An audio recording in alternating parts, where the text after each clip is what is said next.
do the sex.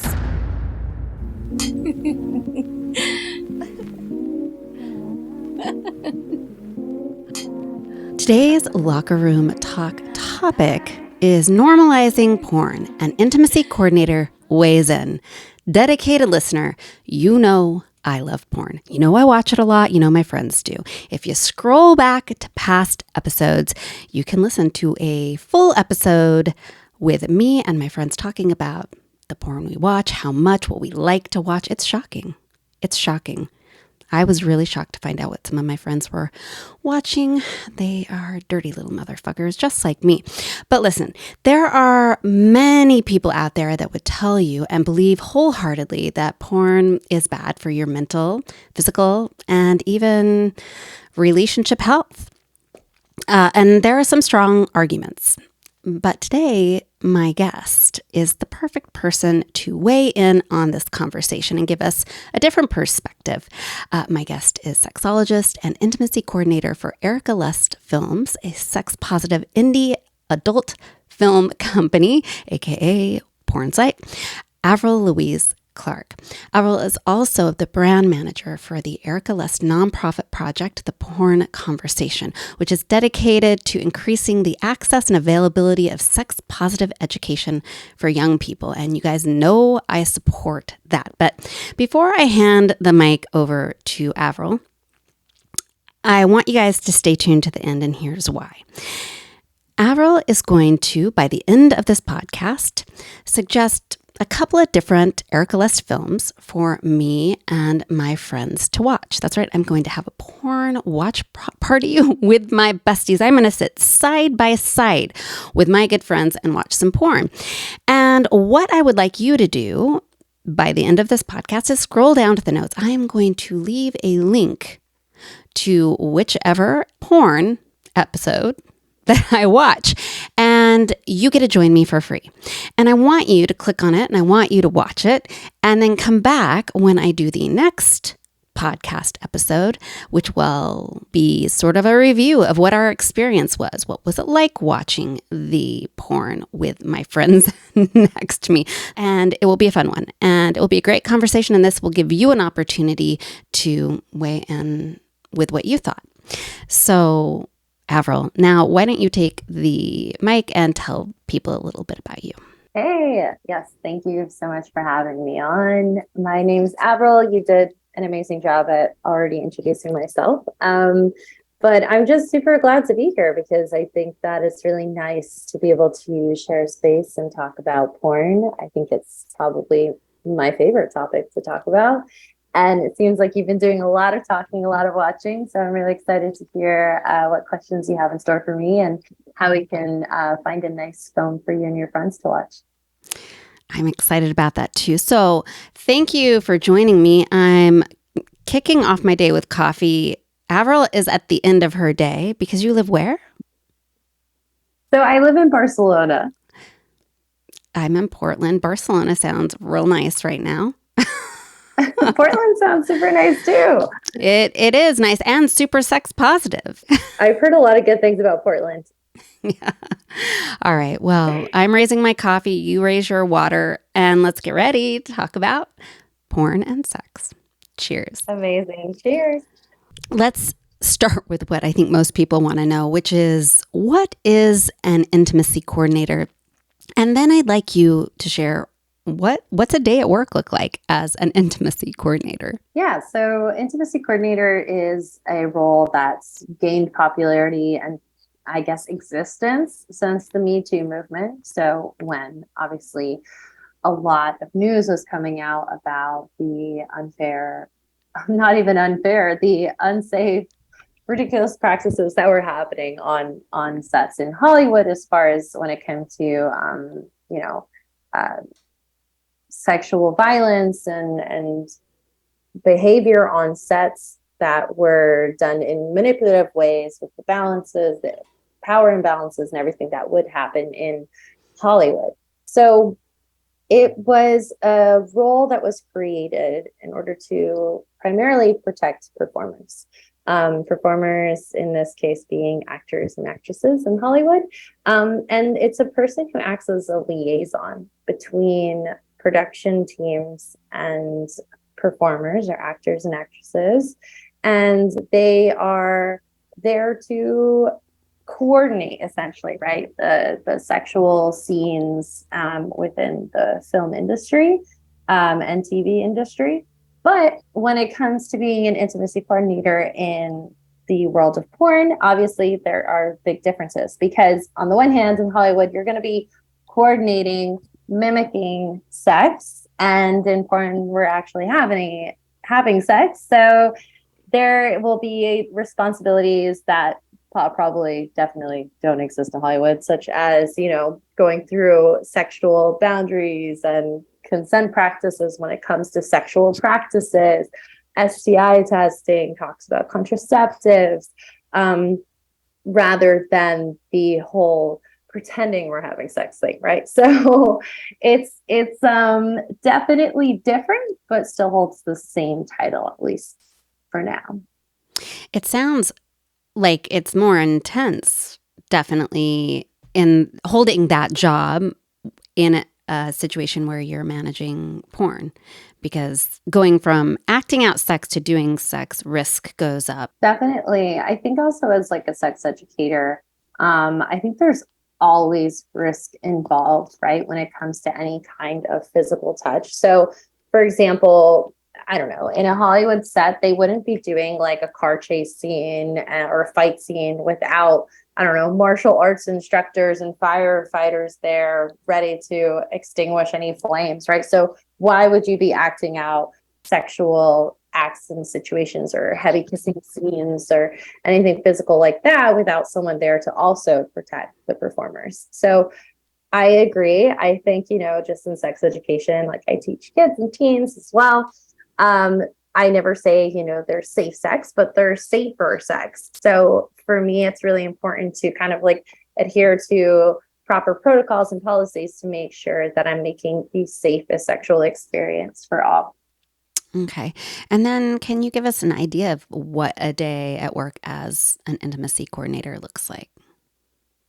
Yeah, so I guess it really depends on the day. So when we're going into production, there's three phases. So you have pre-production, production, and post-production. So I guess a typical day as far as pre-production would look like meeting with performers, having a meeting with them, with their scene mates, so whoever they're going to be in the sex act with, and making sure that we understand, what are the STI testing protocols, understanding what are their hard no's, what is the safe word that's going to be used on set, what are the boundaries, what are the expectations, what contraceptives do we need to have available for them, and then also make sure that there's, no, I don't know, power imbalances that might be happening. What if there's a performer that's new to the world of pornography and their, I don't know, their mate in the scene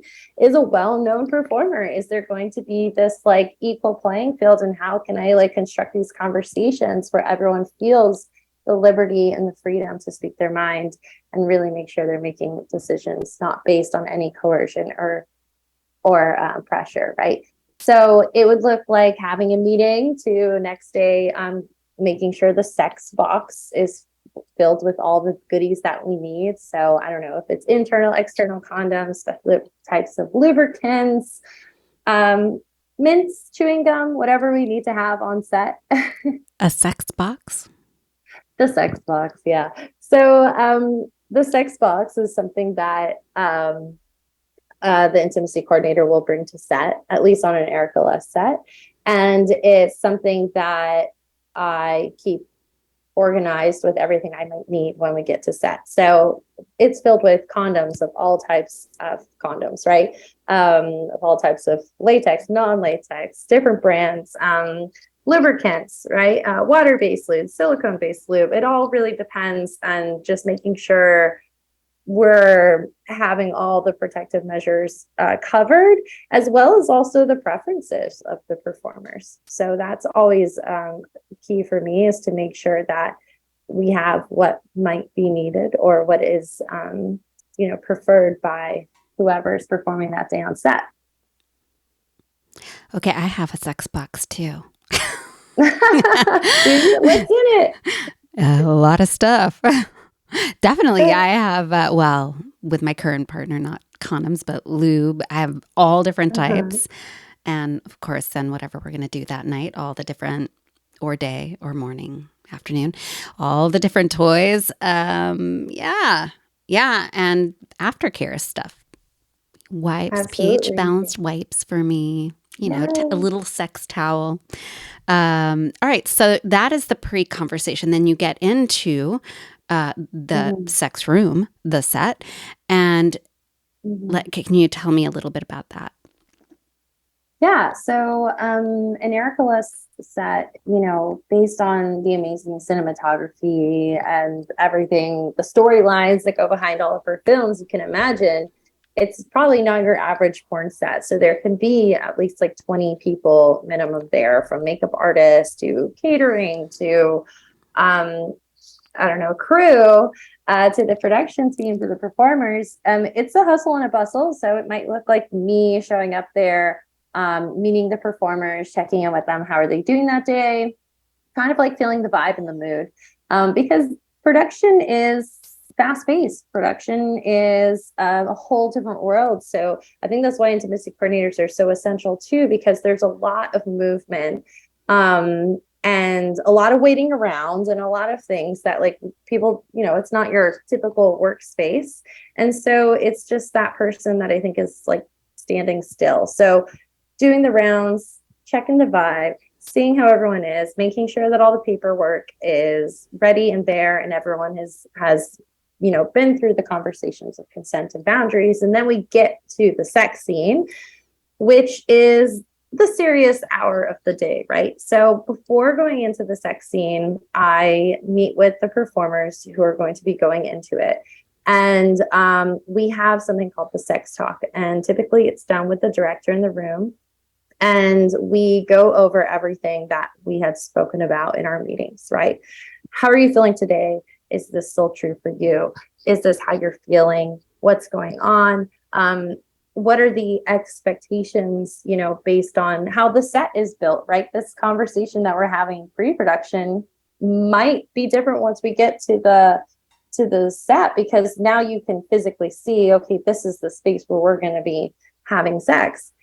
And sometimes it's not a bed, right? So sometimes they're having sex in, outdoors, or um, in an office space, or, whatever they're working with. So it really does shift the conversation. So we start getting a little bit more technical, especially with the director involved, saying kind of like, okay, well, what positions would you feel like might, make this work?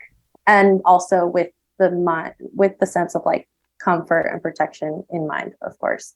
Then making sure that everyone is ready to go into it. We review the safe word to make sure everyone is aware of the safe word on set. And we are then mic'd up, so I'm able to also hear the consent and the communication between the performers while they're in the act. And we go into rolling.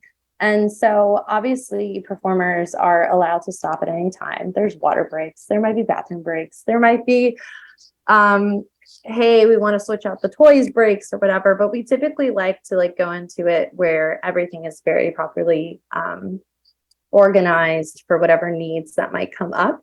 I'm there waiting with the slippers and the robes, right? And also within eye contact with the performers, making sure that I can hear them, I can see them, and that everything is done in a way that had been spoken about before, right? Like the whole aspect of like no surprises.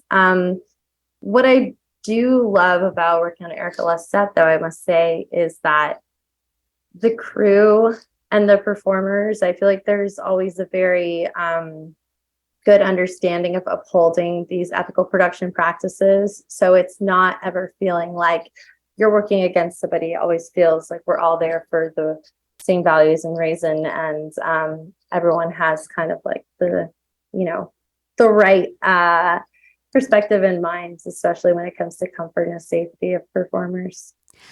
So that's incredible. You're actually mic'd up with them so you can hear everything that's taking place. So there's no room for coercive whispering or I mean, anything that could happen if there was someone who wasn't ethical on set. That's amazing. Absolutely. I Yeah, and didn't I know that. think I think what really helps too is that we encourage communication between performers. So it's not like don't speak to each other because you're going to ruin the audio. It's like, no, please speak to each other, because it only adds to the scene. And also, what we're trying to do is create realistic sexual situations, right? And also, if many people are going to porn to learn about sex, well, we want to then replicate it in a way where we that can still be hot and sexy, but can also include positive sexual communication. And that's not something that you'll see typically always cut out of our films, right? And then let's talk about the third phase, which would be the aftercare, I assume. Mm-hmm. Yeah, so aftercare looks like checking in with the performers after the sex scene is completed. Having that like cool down moment. What would they need in order to, get back to a space where they feel good about the whole day, right? Just checking in and saying like, okay, well, how did you feel like today went when we were filming? How are you feeling right now? If they have the opportunity always to check in with, we have sexual health check-ins. We do offer the services of Pineapple Support, which is a really, really great organization that does mental health support for sex work communities. And so just making sure that they're just aware of the tools that are available to them, but also knowing that there's always going to be a time where we're going to check in, whether or not it's the day after, a few days later, just to make sure that everyone's still feeling good about set. That's going to be of importance to us as well. Okay. So, the reason why I started with this conversation about what your job looked like, there are a couple of reasons. First of all, it's interesting to me how it correlates with good sex, right? What we do during good sex, which is it's the before, the during, and after. Um, on this podcast, we've talked a lot about how sex starts before the P and the V or the oral or whatever begins with the conversation and setting the stage for consent and safety and what do we need to be comfortable. We talk a lot about sex boxes here because I've got a lot of tools and I share that with my listeners. And then aftercare, sex doesn't just end when people have orgasms. We have those after conversations about what worked, what didn't, so on and so forth. So I wanted people to understand your job and understand why you are a perfect person to weigh in on this conversation about normalizing porn. There's been a lot of media around the normalization of porn and how it's primarily harmful. I haven't found many articles or experts, shouting the benefits of the normalization of porn. I have different feelings about porn, obviously, because I do frequently use porn. I would like to just start with what is your stance on normalizing porn, the effects of it, etc.? Mm-hmm. Yeah, I think I'm a porn literacy educator, so meaning that I take a very porn neutral stance in the sense that I think porn can be great for some people. I think porn is just not it for people. I think it can be helpful to some sexual relationships. And I think it just depends on, being a conscious consumer of what type of media you're into. And that's true to social media. That's true to whatever news outlets you adhere to. I think that every piece of media out there comes with a message. And I think it all comes down to supporting porn that aligns with your values, right? That's what it means like for me. I think that whether or not you are indifferent to porn, whether or not you love porn, or whether or not you maybe despise it for whatever reason you may, that's okay. I don't think it's everyone's cup of tea, but I also realize that it's a very strong and oftentimes helpful form of media for people to explore their sexual identities, their interests, and in a way where you're not necessarily directly having to figure it out in the quote unquote real world, right? Porn is fantasy, and it's really fun to explore these spaces where you can, show a little bit of curiosity and really explore yourself and what's out there and decide for yourself, well, what turns me on? What would I like to try? What would I not like to, right? In these safer spaces. Right. Do you think that there's validity to the strong stance that porn causes damage to mental and physical health? I feel like porn, if you're not consuming it responsibly, if you're allowing your consumption of porn to affect the way you relate to others, relate to yourselves, then you have to take a step back and decide, well, what is this? But not only just like porn in general, but like, well, what type of porn am I consuming? If I'm consistently consuming porn that is violent, racist, misogynistic, it has these horrific categories and titles that are, I don't know, sexualizing teens or people of a certain race, you need to step back and ask yourself, like, hey, is maybe this the reason why I'm not necessarily feeling so comfortable with this? Am I confused? Because yes, maybe the content is turning me on, but the messages around it and within it are conflicting what I truly value. It's a nice little practice, and I think it's something that we all need to do no matter what media we're consuming, is just to question first. So validity, it's hard to tell, but I think that with the right tools and sex education and porn literacy education, you can really choose for yourself how to relate to it and how to use it more consciously. Yeah, I would say it's interesting to me.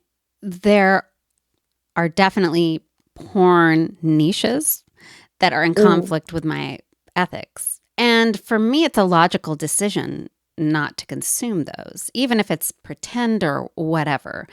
And I feel that if I were choosing to consume those, then I'd need to check in with what's going on with me beyond the porn, right? Mhm. Like, because there's something before the porn that brings me to that kind of porn.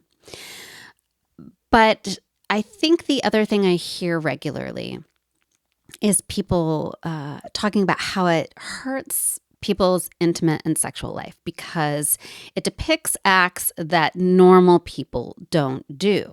Now, I'm going to say strongly, I disagree with that. I think normal people do a lot of things that you do see in porn, but they are very secretive about it because those things hold a lot of shame.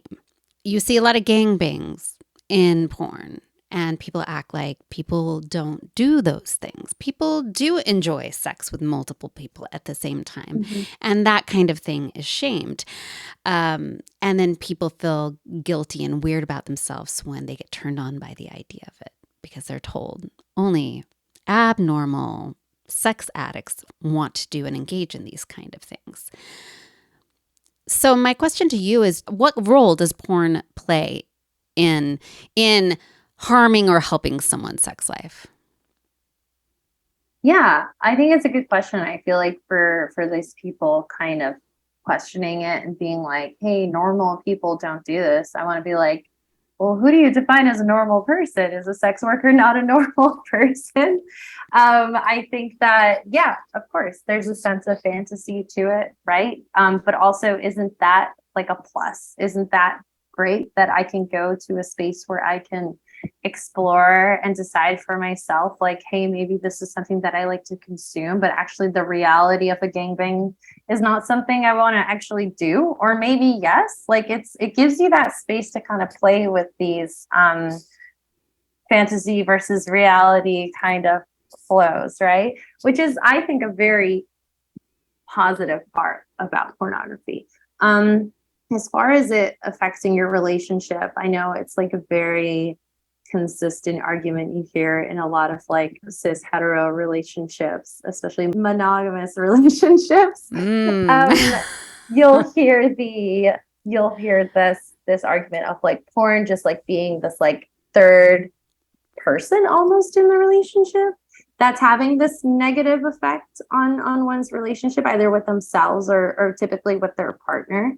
And I always say, just be open and curious, because isn't it cool to know that maybe, yeah, what you're doing in your sex life is different than what maybe your partner is into consuming or is into trying. Like, I think there's a greater conversation to be had there. It's not a form of cheating. It's not a form of I don't know, dishonor in a relationship. It's actually a really fun point where I think there can be more conversations and less shame and less stigma. I think it's time to really take those moments as learning opportunities in a relationship. I was going to say, what do you think about people considering their partners consuming porn cheating? It's actually come up in one of my previous podcast episodes on cheating. Folks, scroll back to that one. And it tends to be women, Right. although that may change soon, consider it cheating when their partners are watching porn. And you kind of answered that. You clearly don't think that's true. No. I personally don't think that's true, but also this is where I also leave space for people to have their opinions about porn, right?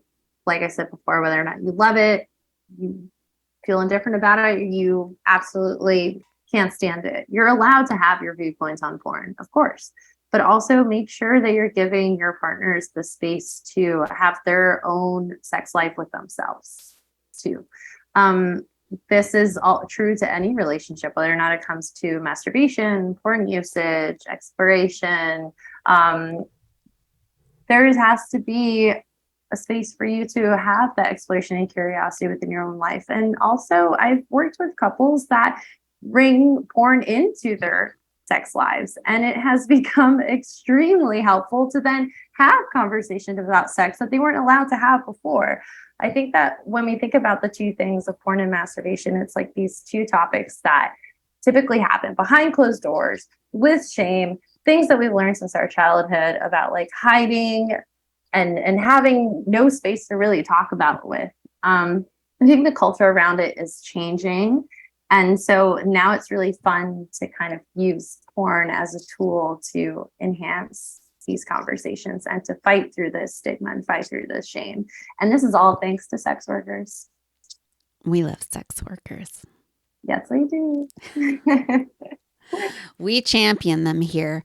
So that brings me to the benefits of porn. I think a lot of people would be surprised to hear that porn can come with benefits to an individual, to a relationship, possibly to society as a whole. I like to take big leaps in conversations. What are your thoughts on that? What benefits would you say porn can bring to the table? Conversation. I know this is a bit repetitive of my last answer, but I feel like porn really brings in conversation. I feel like it's this one topic that obviously I feel absolutely no shame in my game and what I do for a living. But I think like, it's the reason why I have like teen porn conversation with Erika Lust is because like it's this consistent topic that we just don't talk about, whether or not it's in relationships or with our kids or in schools or in society, but it's so prevalent and it's so widely used. So I feel like porn has its benefit because we are getting to have these conversations. I mean, there's so many messages that are reflected in porn that are deeply reflected in our society, right? We talked about some of them before: misogyny, the fetishization of the LGBTQ plus community, the sexualization of young people. There's these massive topics that porn and a lot of the massively produced porn allows us to then deconstruct. Why is this on here? Why are there these messages that are being sent? And also, how does this reflect society of how it is right now?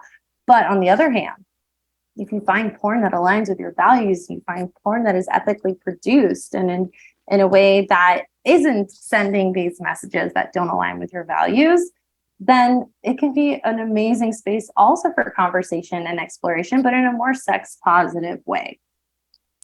Right. One of my thoughts too is, especially in monogamous relationships, um, whether it's LGBTQ relationships, I mean, lesbian deathbed is a real thing.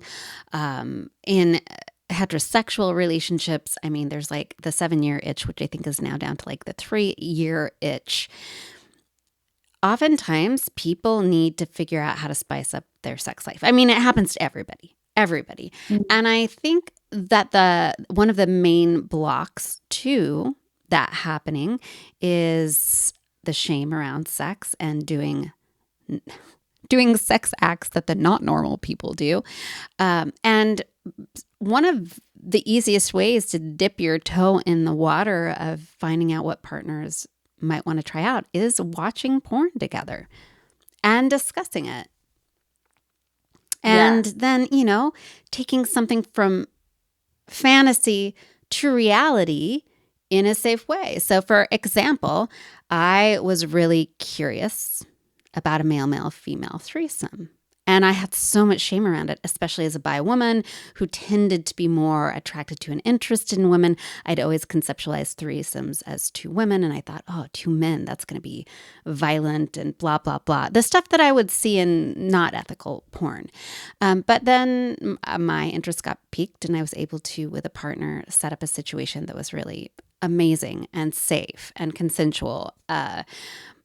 But that was because I was able to share that with a partner, watch it with a partner, talk about it, and then set it up in that way.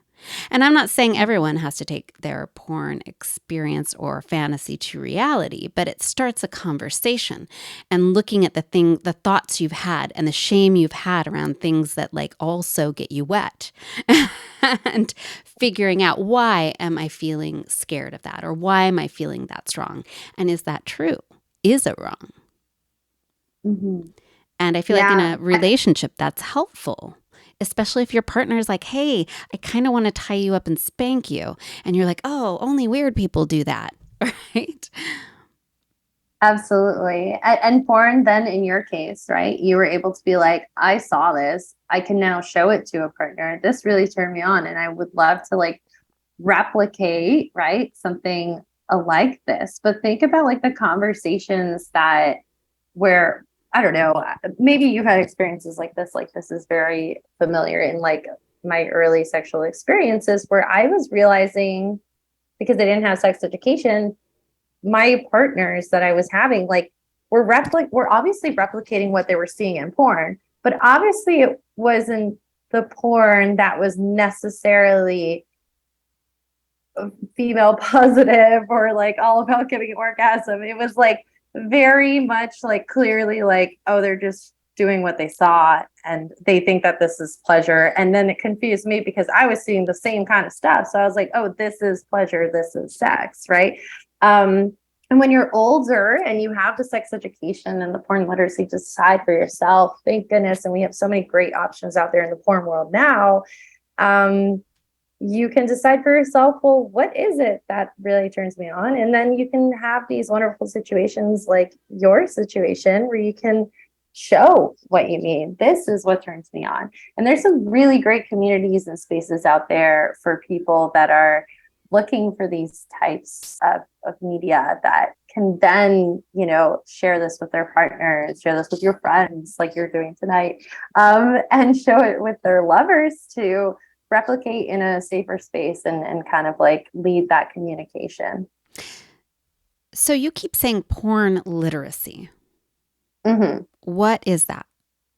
Yeah, sorry. So porn literacy is a type of media literacy. So media literacy is something that's been taught in the education system for decades. And it's a way of deconstructing types of media, which in this case is pornography, which is a type of mainstream media for sure, and figuring out what messages it has, who created it, why are these messages being sent, and then deciding for yourself, what meanings do I want to take from this? And also, do I want to be consuming this type of media, right? And how is it affecting my life, or how is it affecting lives around each other? This can be done with a social media page we follow, influencers, a book we're reading, a podcast we're listening to, just kind of figuring out the weight and worth this media has on your life, right? And so porn literacy is like the framework that we built the porn conversation around, which is the nonprofit I run with Erika Lust. And I am out there advocating for porn literacy as a part of sex education, but not just for kids and teenagers. I think, as adults, we probably didn't have it ourselves. So I'm always like, go to the porn conversation, teach yourself some sex education, and use our porn literacy tools to then also decide for yourself, is the type of porn I'm consuming aligning with my values, or how can I improve upon my relationship with porn?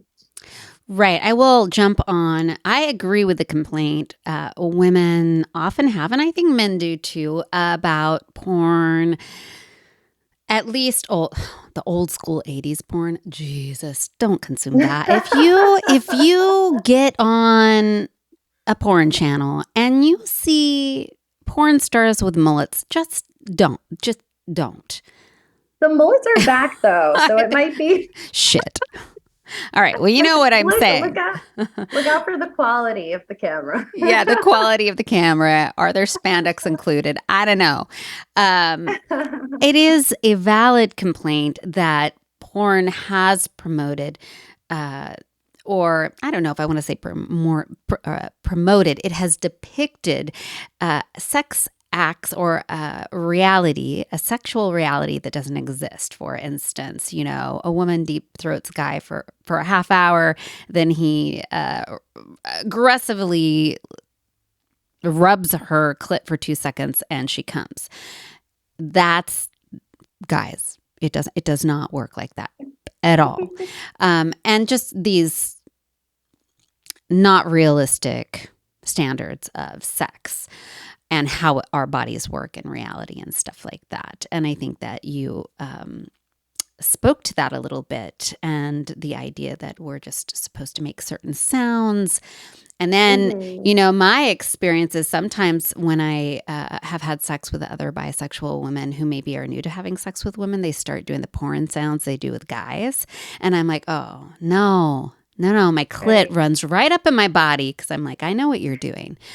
So replicating some of the things we see in maybe low quality porn can be problematic to your sex life. So this brings me to, Avril, how can my listeners find ethical porn? What are some steps they can take to find ethical porn, and porn that will depict maybe a good example of how to bang a partner proper?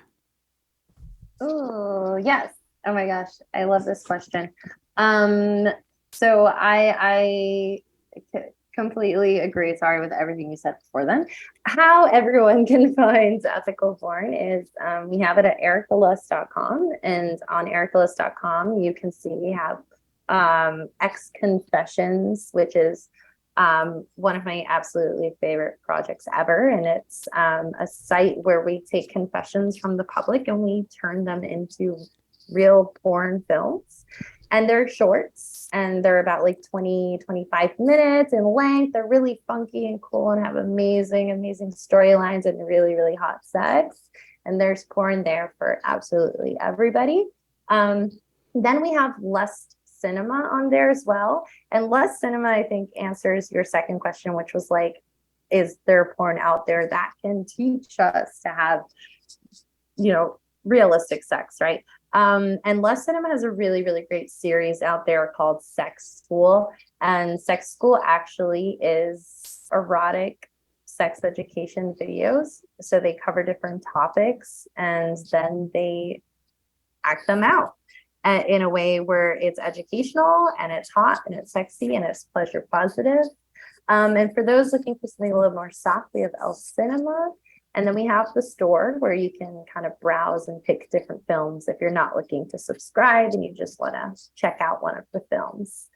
But X Confessions has a really, really great watch free link. So I think that's something we're going to be sharing with your listeners. Yeah. And they'll be able to check out a selection of free films. Yeah. Now, outside, so we know Erika Lust, we already know Erika Lust is an ethical porn indie cinema film company. But let's say the listener has already subscribed and they want more and are looking, excuse me, and are looking outside of Erika Lust. How do you know if what you're consuming is ethical? If what you're consuming is the healthiest version of porn possible for you? I think one good way to know is if it exists behind a paywall, right? So when there's a paywall, meaning that you have to subscribe, pay for your porn, that typically means that it's ethically produced, meaning that fair pay is part of that company's values and standards, and that it is directly supporting sex work payments, intern payments, production payments, everything that goes into making this amazing porn for you. Transparency is something I look for too.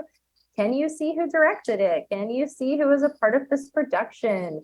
Can you easily find out about these performers and find ways to support them all directly? Maybe there's a performer that you found that you want to use, consume more of their content.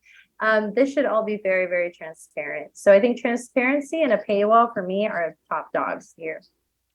Before we jump into what you're going to suggest for us to watch, you have any thoughts, suggestions, tips for watching porn with your friends? Meaning our hands will not be in each other's vaginas, most likely.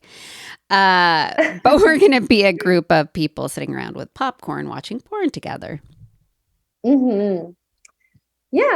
Oh my gosh, what tips do I have for those moments? I think just like taking in, first of all, how cool it is that you're going to be watching porn with your friends, how we're going to be normalizing porn in that sense.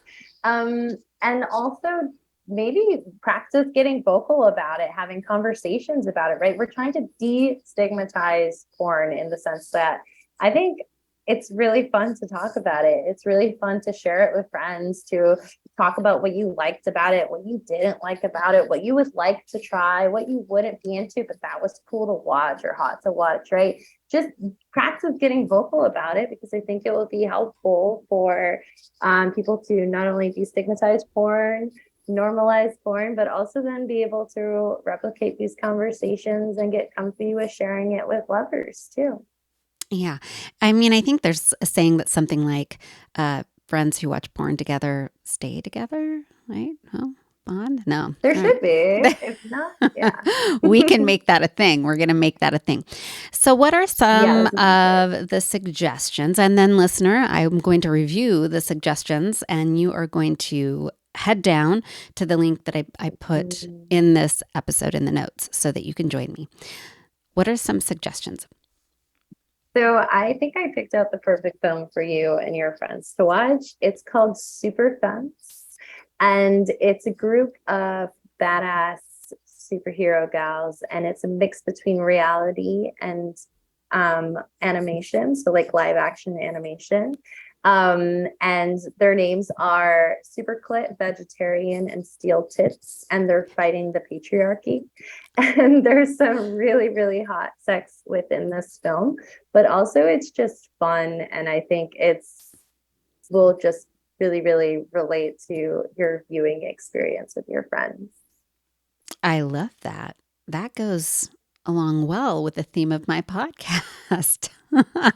Fighting the patriarchy one orgasm at a time. That's my life's purpose. Amazing. Kind of, but one of them. That sounds fucking fantastic. So again, scroll down. You are going to get to watch with me, listener. And like I said, you will get to see some video clips of us attempting this watch party for the first time together, and then we will weigh in on a upcoming podcast. Avril, do you have any last thoughts that you want to share with my listeners? Something I haven't asked you, something you want to make sure that they take away from this episode? Yeah, I would say for everyone out there that is a consumer of porn, you are part of the porn industry. And I think the best way to directly support those who are creating the porn is to pay for it.